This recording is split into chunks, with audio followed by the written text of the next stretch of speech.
But in all seriousness, you start as an auditor, and so I've got a little bit of a story. So when Steve was an auditor at Touche Ross was one of the big four accounting firms back in the day. It was a big eight in those days. So Steve was a young auditor, I was a young commercial real estate broker, and invariably I was a little late on my tax returns, and I'd call Steve on April 14th and I'd say, Steve, would you mind if you would do my taxes?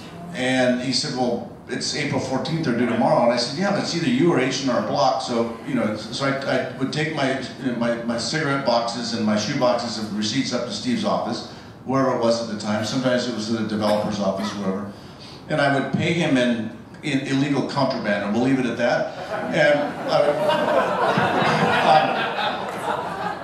And that can be anything. That can be that really expensive liquor that you can't buy in the United States. It's all lots of different stuff in those days, right? It's not what you think it is. So he would do my taxes. He'd get off the next day. We were all good to go. But you start as an auditor, but you didn't. I mean, in all fairness, you weren't there long. Right? It was pretty easy to do Dennis's taxes in those years because he was early in his career and he was commission based. So you start with gross income, put 0. No expenses. I said, you don't need to worry about the shoebox full of expenses. You don't have the income. But you were an auditor, and I kind of thought, you're going to be a partner at Touche Ross one day, but that really never happened. And were you thinking, this is just a beginning? Our national director of real estate at Touche Ross, which is now Deloitte, was in our office, and so our clientele was almost exclusively real estate developers. And so most of my clients were developers. And I just developed a real interest in it. I always had an interest in design, and I got that from my parents. My dad was he went to Cal Poly and studied architecture. And growing up, one of our Sunday things was to get in the car and drive around, and Mom and Dad had pointed at that house, but that has potential. So that was a typical Sunday activity. But I knew I wasn't going to stay in public accounting. I did enjoy it. There's a lot of camaraderie because everybody's coming out of college and in the same situation, and they hire 5 to 10 people every year. So from that standpoint, it was very collegial and very enjoyable. I learned a lot, and eventually went to work for one of my clients. And you go to work for a client. Did you think, okay, one day I'm going to be truly a developer, or I'll just be chief financial officer of a great development company? No, I thought eventually I would, own my own firm and, progress. How do you do that when you're 27, 8 years old and you're, on the financial side? Because that's a big leap. I mean, it is, but when I was in public accounting, I had some clients. Some were sharper than others, and they were all doing well financially. And I thought, wow, that's an interesting career path, and given my interest in architecture, my background in finance, it seemed like a natural evolution. Keep going. Okay. You're done. Done with that question. Okay, so you're a dying breed in the sense that there are very few pure developers. Most of us that started as developers like you did, we mix and match, we buy properties and we manage them, we operate businesses, etc., operate properties. You've pretty much stuck pretty true to being a pure developer, and to be fair, you've had some great success, and your success financially has allowed you to do that, whereas some of us haven't quite had that success. So we've had to, kind of keep things in a different vein. So you're back, kind of, you've got Sempra, you've got maybe the block downtown, you've got some apartment multifamily in Phoenix.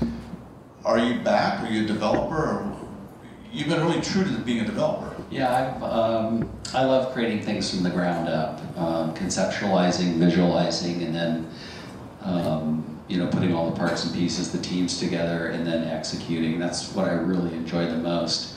Rather than buying buildings and trading buildings, I probably would have done better financially, assembling buildings and going that route. I think you can be more active. The development process is just a much longer process. It's a more detailed process. I think it's a riskier process. But just looking back on my career,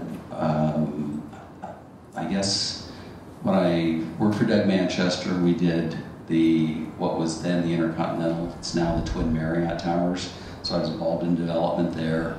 We didn't really buy or sell buildings. I went to a fellow named Kit Sickles, who, I don't know if many of you know, he's not really in the business any longer, but he was Home Fed's largest borrower at the time, and we had a large joint venture with Home Federal to build 15,000 apartment units in 5 western states. So that was all development oriented. So my early training was all really in development. And it's just a process I really get a lot of personal satisfaction out of. The design process, I actually really enjoy that much more than the financial aspects, is, you know, creating unique environments.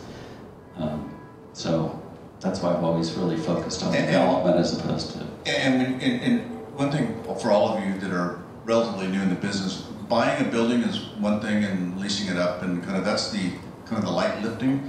The development, particularly when you look around the boards here and see the magnitude of some of the projects that Steve has done, you're putting a lot of eggs in a basket, and personally that's always kind of kept me away from doing projects like this, just because you're putting so much in. It takes a whole different mindset and a whole focus, frankly. And Steve is the type of person, I know how he works because we worked many years together. He can sit and work on something for hours on hours and hours. To make something happen, and that's a different level of commitment, and I know you do that, so that's unique. And there aren't many developers still around, to be fair. No, when Dennis and I had our partnership, I guess we came together in '89 and parted ways in '92. We didn't have very good timing, but back then there were a whole host of guys like us. Anybody with an idea and some huevos could get a project off the ground. We had neither. After '92, we had neither. But I would say today there's maybe 10 to 20% of the independent entrepreneurial developers that there were 20 years ago. It's become a much more institutionalized business, a much more professional business, a much more capital-intensive business, and so consequently, it's much more difficult to start as an individual to build an operation, build a business. You've had obviously a tremendous amount of success, both personally, financially. The kudos you get, and Steve is a very private guy. He's not like many developers who you read about, and their photos are on every magazine or every whatever. That's just not Steve. He's a very private guy, and I think that's just how he kind of rolls. But I know that you've probably made a mistake or two. I don't know, maybe. But what have been some of your regrets or screw-ups or? Personally, only about 1 million mistakes. Professionally, quite a few as well. To be honest with you, one of the first mistakes was not keeping our partnership together, Dennis.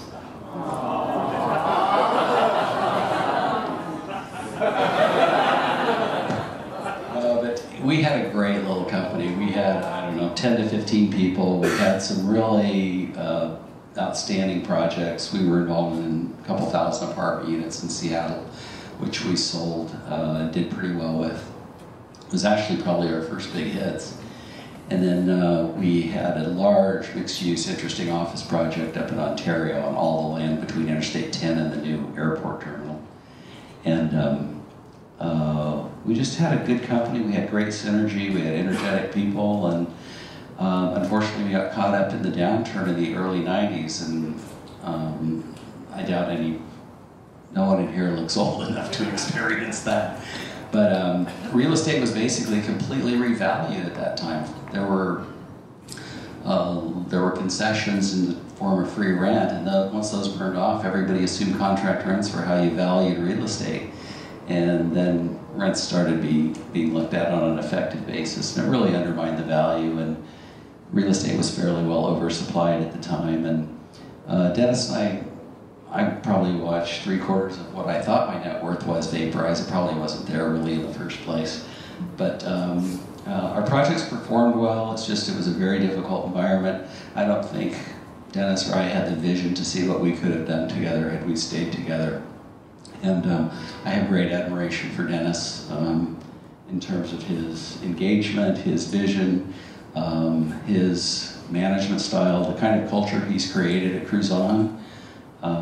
But anyway, I wish we had been able to keep our partnership together. I think we could have done some great things together.